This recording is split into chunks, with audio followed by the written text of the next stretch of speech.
During my college years in Tokyo, I was desperately looking for a cheap apartment. The real estate agent nervously handed me an unbelievable deal. A spacious room for only 30,000 yen a month. No deposit, no key money. She warned me that every previous tenant fled within 3 days. Something was wrong with the house. But as a broke Japanese student, I couldn't pass up such a bargain. I signed the contract immediately. The first night after moving in went smoothly. But on the third night, around 2 a.m., it began. A dry, horrifying scratching sound echoed against the wall. Scratch, scratch, scratch. It wasn't coming from the neighboring unit. It was originating from deep inside the solid wall right next to my bed. I froze under my blanket, trembling in absolute horror.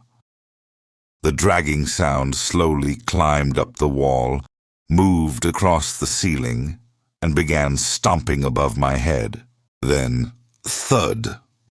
Something heavy dropped right outside my balcony window, followed by complete silence. Driven by a terrifying mix of fear and curiosity, I slowly pulled open the curtain to look outside. A tall, pale entity with impossibly long joints and tangled black hair was standing right outside my window, staring blankly at its own pale hands while scratching the glass with its yellow fingernails.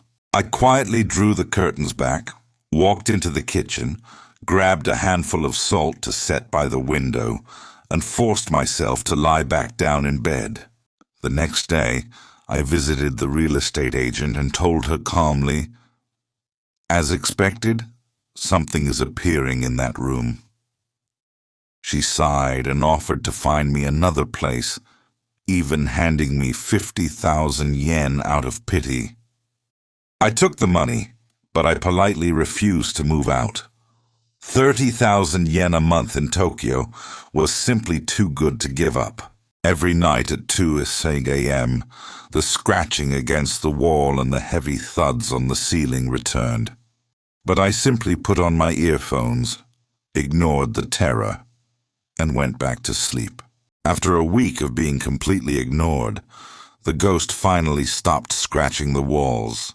Even now, years after graduating and finding a job in the city, I still live in the exact same apartment. Occasionally, I wake up in the middle of the night, feeling an icy gaze staring down at me from the corner of my room. I just close my eyes and go back to sleep. Honestly, for 30,000 yen a month near the station, it's a pretty great place to live.